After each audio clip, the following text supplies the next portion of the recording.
What up, YouTube family? It's your boy, Slim Jones 83. Just want to talk about. There's a couple things I want to talk about. But first, I want to give a shout out to all my Cowboy fans out there. Cowboys family, Cowboy Nation, everybody. J Wad, South of Heaven 88, the Dallas Cowboy Show. My man Simon's 1974. Pretty much every brother that's out there and sister that's a Cowboy fan. All you haters and stuff like that, hey, much love to you, whatever. But my team is bad. I mean, my team, it's just, in my opinion, it's better than yours. So that's how I feel.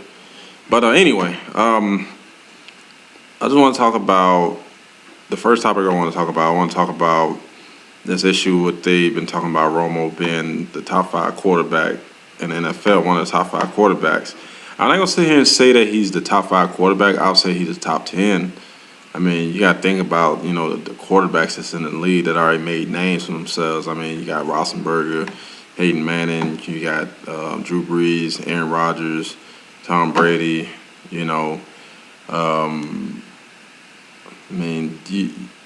those are those are the type of players you can't just look past. In the NFL, he couldn't be in those top 5 because those guys I just mentioned pretty much won the Super Bowl. Like I said, Manning, Brady, Breeze, Rodgers. I mean, those guys are Super Bowl champions. You can't put him in that top 5 category. I'll say top 10. Just want to make that clear out. Another thing I want to talk about.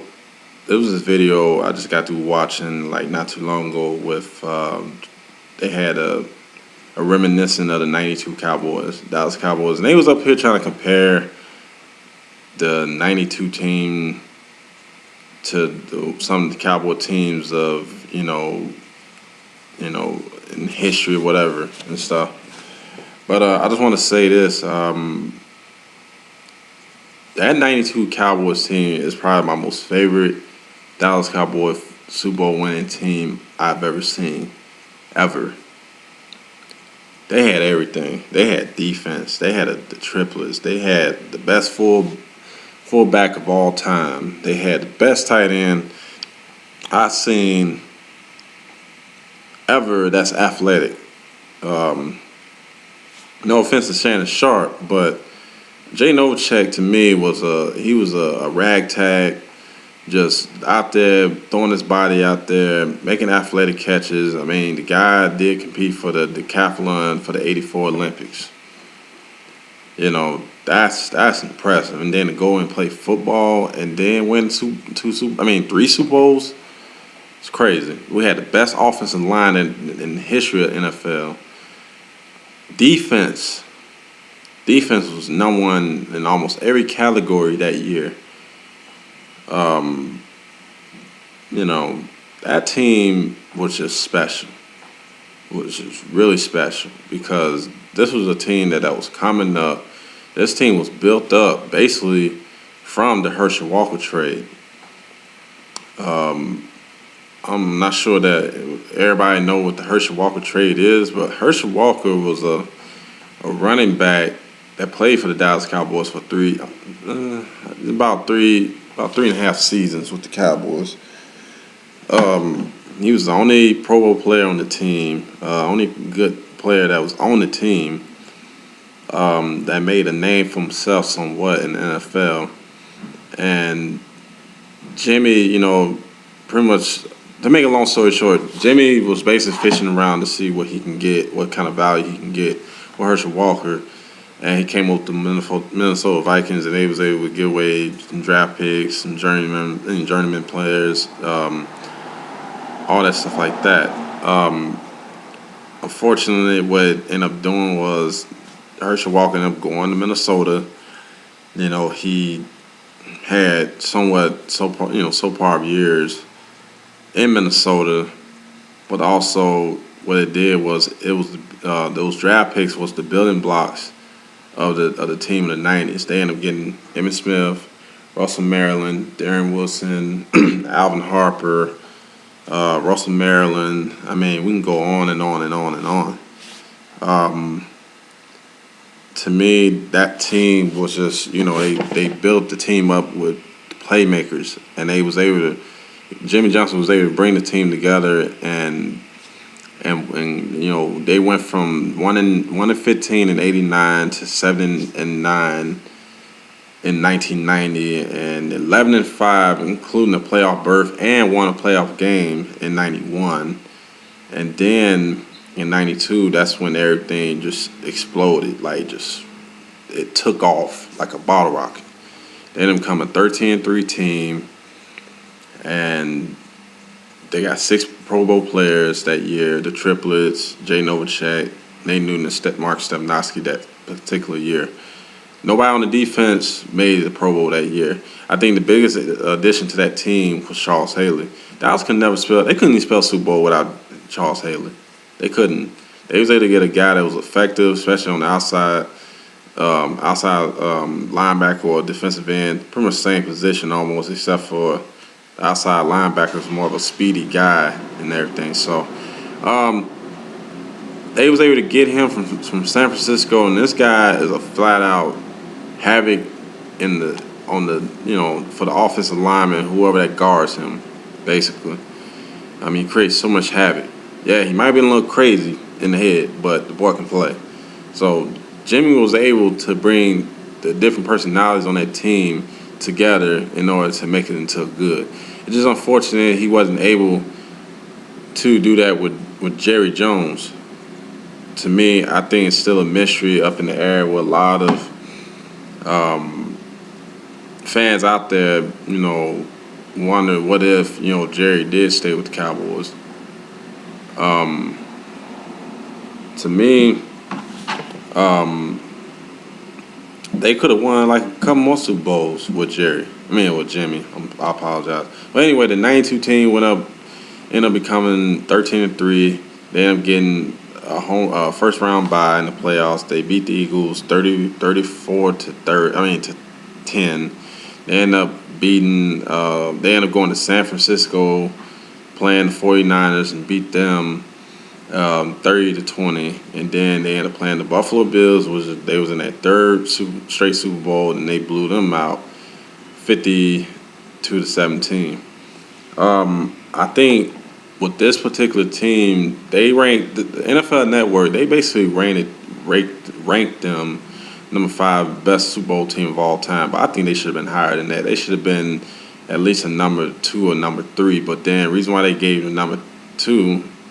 They gave the Bears number 2, the '85 Bears and stuff. So, but anyway, Dallas had a better all-around team. They had talent, the first string, and then they had so much depth. That's what a lot of people forget to mention about this Cowboys team, that '92 Cowboys team. They had so much depth, too much depth, way too much depth, and it was like, a defensive player was out, the guy came in and he made plays. That's how Jimmy worked. He wanted playmakers. And so how come is that, to me, I just think that Jerry needed to come to his senses. In the past 16 years, we only won one playoff game. One. We won one playoff game.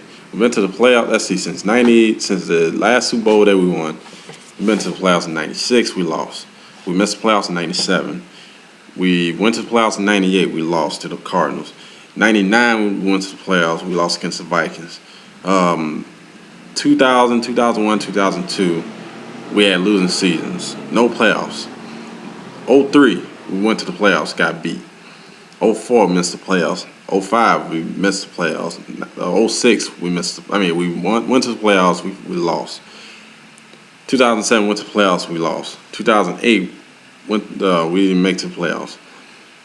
2009, we went to the playoffs. We won our first playoff game since the '96 season.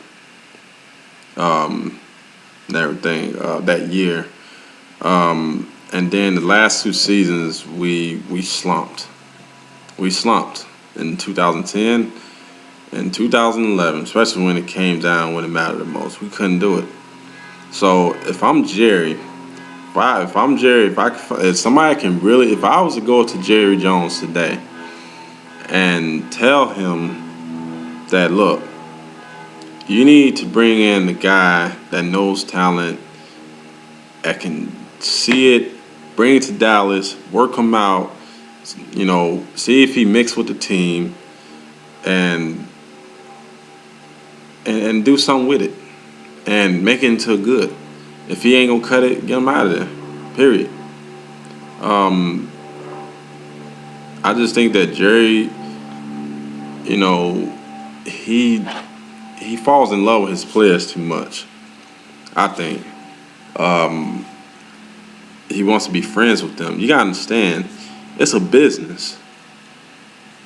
The NFL is a huge business. It's a multi-billion-dollar enterprise. Players come and go. Players come and go. Period. That's the way it is. That's just like at a regular job. If you're not producing, they're gonna let you go. If you're producing, they're gonna do whatever it takes to keep you there. If they have to pay you a little bit more for you to stay there, they're gonna do it. So that's just how I had to talk about today. Just want to give a shout out to everybody. Like I said, everybody that's in the Cowboy Nation. Simon's 1974. Hit me up. JY hit me up. South of Heaven 88 hit me up. Dallas Cowboys show guy hit me up. Anybody that follow the Cowboys hit me up. I feel that we can all come together and just talk and everything, just do whatever. Just want to say, want to also give a shout out to all the haters out there that's hating on our Cowboys. Just to let you know that your team's days are numbered for is them being dominant and stuff. So just better watch out. So I'll holler at y'all later. Y'all be blessed out there. Later.